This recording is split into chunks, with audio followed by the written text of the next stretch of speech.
There we go. Hello, GZTV back with another video. We had some technical difficulties to start, but we're here. There's the first of two videos. One of the videos is actually Danny Brown and JPEG Mafia's new little EP. We're doing an album review on that. Edited on the channel. That'll come out later today, but right now we are here to talk about Dexter. We are a third of the way through the final season, which is the final season of the show. Like, there's still like a spin-off, but the show in general. We're going to summarize it, give little thoughts at the end of the video. You guys know how these go. So, Dexter's having a flashback in the shipping container where she killed Maria LaGuerta, and she pictures a scenario where she shoots Dexter instead of LaGuerta, because we all know that's maybe not deep down that's what she wanted to do, but in the moment she definitely wanted to kill Dexter. So, back to the present, Deborah is in the same shipping container, having been brought there by Dr. Vogel, who is now treating her PTSD, and obviously Vogel is very experienced in this field. She created a monster, and now she's trying to destroy a monster in someone else. So, yeah, it's kind of crazy. Dr. Vogel tells her that repressing the issue won't help. She can't keep hiding from her problems. She needs to face them. She needs to tell Vogel how she feels so she can help, Deb then blurts out that she had a memory of killing Dexter instead of Maria, and she's unsure if it makes her feel better or worse. Like, does she want to kill her brother? She's still very on the fence and conflicted, and Dexter and many other people in her life have forced her to make decisions that she has not wanted to make, Dexter processes the scene of a murder victim, Norma Rivera, who lived alone. So that's just like another separate storyline. We're getting away from Dr. Vogel and Deborah for a moment. I just wanted to give you guys some talking points there. Angel tells Quinn that he nailed the sergeant exam and to wipe the grin off his face before Detective Angie Miller sees it, because she's going to be fucking jealous, and that's pretty much the guy he's competing with. Detective Miller, she's a pretty new one. I think she replaced, what's his name, Mike. So yeah. Miller informs Masuka that a little hottie was asking for him back at the station and she'll come by later. And this hottie is not someone you should be seeing as a hottie at all. We'll figure it out. Quinn asks Dexter about Deb and to let her know that he's thinking about her. Quinn's not really romantically involved with Deborah anymore, but they're still good friends, and Quinn wants to see her succeed and not be, in such a dark path, down a dark path. It's been a week since Dexter has seen Deborah. She's been trying to avoid him, and that's kind of what Dr. Vogel's been trying to do as well. She doesn't like Dexter right now, so Vogel's trying to kind of keep her away.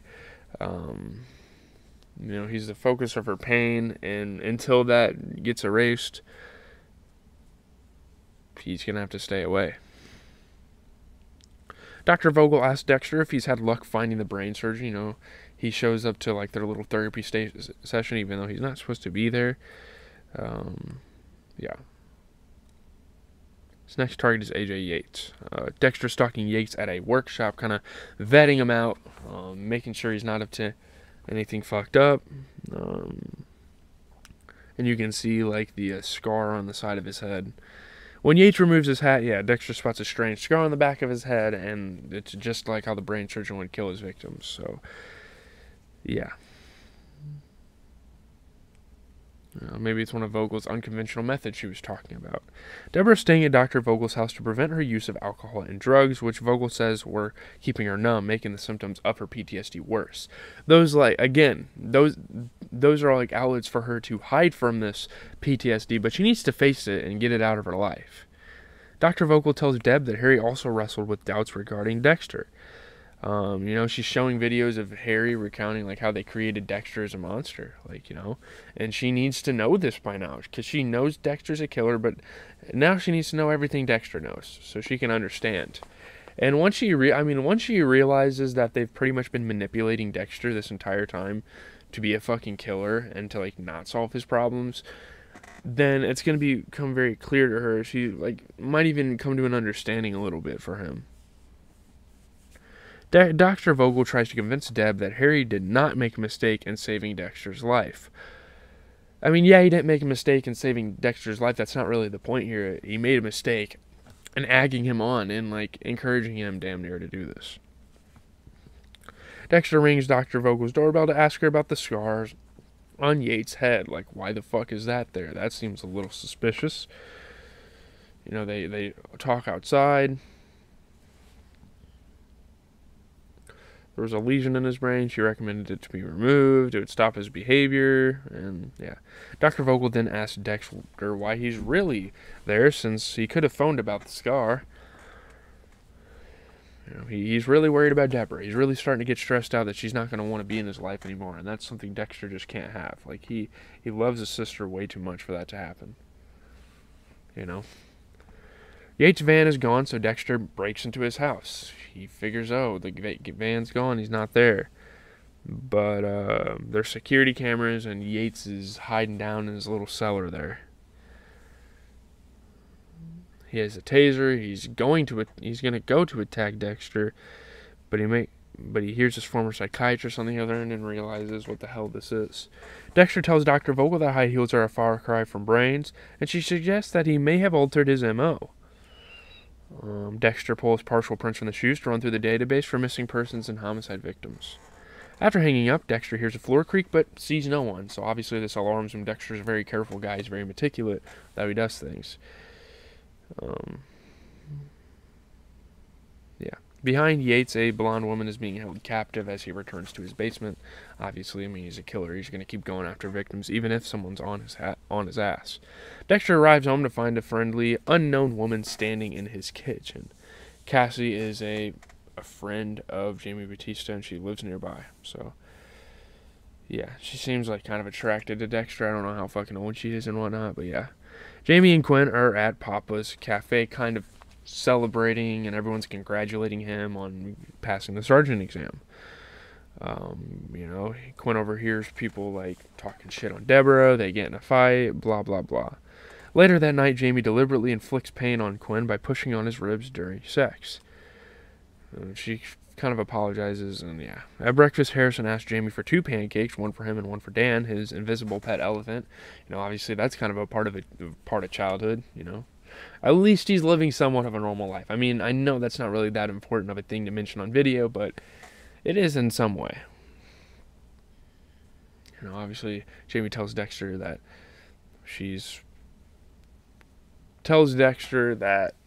Cassie's like attracted to him, and yeah. Dr. Vogel shuts herself and Deb inside the storage container where Deb shot Maria LaGuerta. Again, she's trying to like solve her trauma. You know, and they obviously have this long talk. I don't want to go super in depth about that. Although Quinn passed the sergeant's exam, Deputy Chief Matthews asks Angel to strongly consider a different candidate and recommends Angie Miller. Again, like we mentioned earlier, those two are kind of in competition. Dexter gets 3 hits on the partial prints from the shoes at Yates' house. All are the missing women for the brain surgeon case, pretty much, yeah.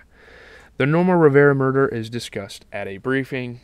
That's not a super important thing, but it could be. They found semen on the scene, which is funny. Masuka asked Dexter to stay away from the lab for a little bit because the little hottie is on her way up. And it's funny because the hottie shouldn't be a hottie to Masuka at all. We'll get to that. Quinn apologizes to Angel for his fight at Papa's Cafe. You know, he needs to learn to keep his cool. You know, he's about to assume, hopefully, a bigger position in homicide, and people are going to be looking up to him to not make up those mistakes. But a nervous young woman stops by Masuka's lab and introduces herself as Nikki. She's a sperm donor kid, and it might be Masuka's. So, yeah. And they laugh, they sound the same, the genetics are kind of the same, their eyes look similar. At closing time, Elway finds a sober Deborah hard at work in her office with files spread on the floor, and he's kind of like, why the hell are you working on the floor? They start to bond. Deborah's not drinking because she needs to get alcohol out of her life, but they're kind of talking about family shit. It's a really interesting moment. A lot of people are here for Deborah to talk to her and all that stuff. So after dark, Dexter returns to Yates' house. However, Yates is left in a hurry and taking all his trophy shoes, having learned that obviously Dexter's on his case with the security camera footage. And he keeps looking around, blah, blah, blah. And he finds a woman stuffed into this cart. Her artery has been nicked, and if she's laid out flat, blood's just going to start squirting out of her body and she's going to die. So Deborah has to bundle her up. So, yeah. drops her off to the ER, returns to Yates' house. Vogel arrives and Dexter looks through Yates' computer. He comes across Vogel's patient files. I guess he like hacked her shit. He sees his case file in there, and it pisses him off. It pretty much ruins him and Vogel's relationship, which is really interesting because we are only a third of the way through the season, and Vogel's already going to be cut off. Deborah looks through Dr. Vogel's video files and finds another old interview with Harry. I mean, she's just going to keep looking. She's nosy. She's at the house. Vogel's away. So she keeps looking through everything.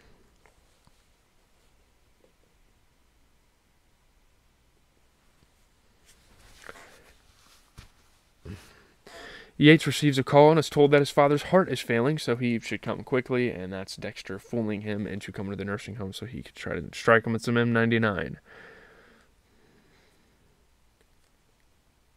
And Dexter corners him. Yates disconnects his father's ventilator, kills his father. He kills his father to get away.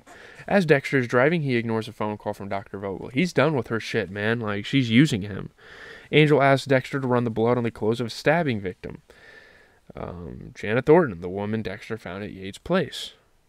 And all of her toes are broken, and Dexter just doesn't... I mean, obviously he's going to run the prints, but if they're the killers, he's not going to tell anyone because he wants to be ahead of everyone. Deb runs into Quinn as she arrives at the station to talk to Dexter, kind of reconciling. Obviously, they're not going to have a relationship again, but yeah, they're still really good friends. So, Deborah and Dexter spot each other. This is kind of like the outro of the film, like the end. Deborah and Dexter spot each other, and they go for a ride to talk with Dexter driving. And you feel like, at first, this is a very genuine experience. They agree that Vogel doesn't understand them. Deb brings up the DVDs and references an interesting one from right before Harry's death. She asks if Harry committed suicide, and Dexter confirms that he did because he thought he had created a monster, and this is something that Deborah didn't know before. Deb says that she understands how Harry felt, but he only got it half right. She then jerks the car's steering wheel, sending the car into a lake, pretty much trying to kill them both. A fisherman's, out of nowhere. This is probably one of the craziest things that's happened in the last couple seasons.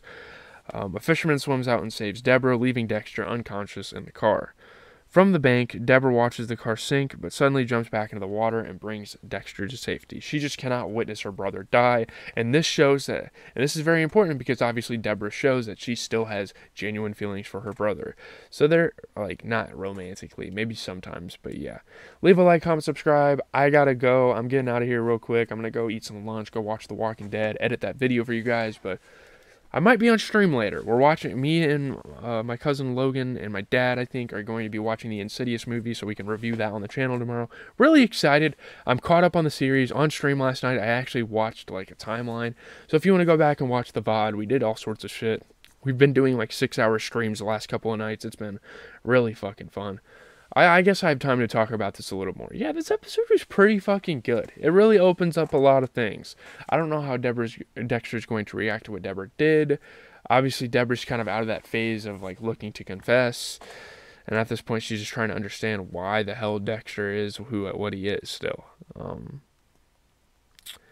But yeah, man. I'm out, guys. I really think that was a dope episode. I'm really excited to continue to watch the rest of this series. But I also can't wait to start Season 11 for The Walking Dead, because we can actually get some genuine storylines